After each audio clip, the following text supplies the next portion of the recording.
Hey guys, today I'm going to be filming Taryn's coming out video. Some of you have probably seen him before on this channel, so without further ado, give a warm welcome to Taryn. Hey, I'm Taryn, and today I'm going to tell you about my coming out experience. I grew up in a pretty religious family, went to church every week. I didn't really have any impressions of gay people because there really wasn't any that I knew of. And the ones that were, that you kind of heard about, you never actually saw anything happen. So I didn't realize I was gay until I was 17. However, there was a lot of signs, but because the idea of being gay never occurred to me or never became a option, I bypassed a lot of things. Like, for example, it's like when going to the store, like Walmart, for some reason that I didn't know, I really liked looking at those naked male torsos on the underwear packages, but it didn't occur to me that, like, oh, that's gay. It just wasn't an option at all. I even tried to have a girlfriend once, but regardless, it wouldn't have worked out anyway because I wasn't really into that kind of stuff. Thinking about girls just like never stirred anything up inside me at all. I think the first time I realized I was gay was when someone asked me if I was gay. I actually heard that someone was gay. I was working in the concession at my high school. Every time he'd come to the concession, I'd hear his voice. I would like blush and try not to look at him. One day he texted me and asked if I was gay. And then I started to look inward. And I'm like, oh my God, I like guys a lot. And it was kind of weird to think of someone chasing after me in a romantic sense that was a guy. Gave me like butterflies and excitement. Of course I was afraid to come out. I actually didn't think I was going to. I was pretty sure I was going to, once I reached a certain age, completely leave and just like live my own life. But then I realized that in order to be happy, you can't really do that. People that are close to you or have been close to you all your life, which would be your family, it can be supportive if you get dumped or something happens and give you advice. And that's how you should live, is you should have a support system. And I don't think you can really do that in the closet. I decided to come out to my family in probably the worst way possible. Via text message. I just thought it was easier. I was home alone. It didn't turn out so well in the beginning. I remember being told like, oh, how can you do this to our family? And because they were religious, they thought it was not necessarily an abomination, it was just wrong and that it could be fixed. I remember when I first came out, my parents wanted to take me to the doctors and get testosterone shots because it's like, oh, you just have low testosterone. Once you get those hormones in you, you'll like girls. And I was worried about the side effects. I'm like, I'm not doing that to me.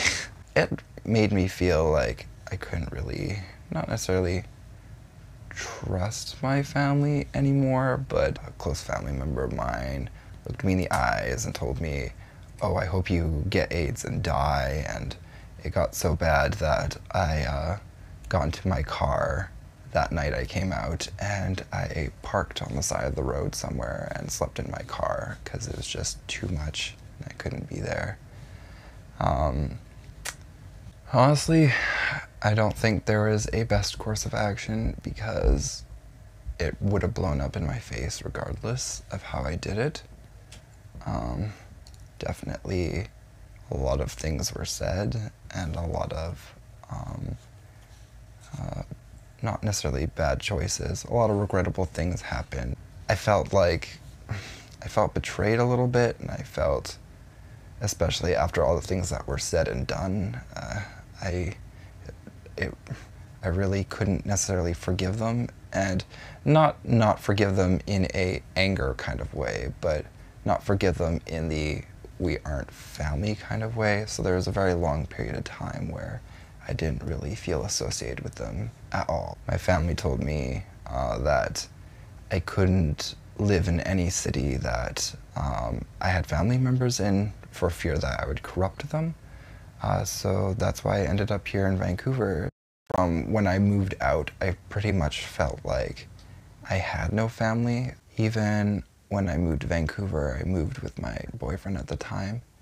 And the very first day we moved there, he dumped me. So I was all alone, and that's really hard. I think cutting myself out of their lives made them realize that they didn't want to lose me and that they wanted to stay in contact with me. After like a long period of maybe like 5, 6 years of hardly talking or not talking at all, I feel like they thought that they were losing their son, and they didn't want me to disappear forever. They've been way more accepting. They ask how I'm doing, and I feel more of a family member than I ever have been, even when growing up.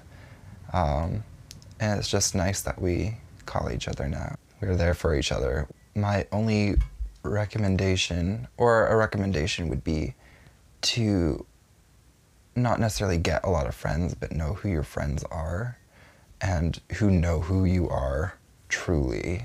I had absolutely no friends I could fall back on, and it was extremely lonely.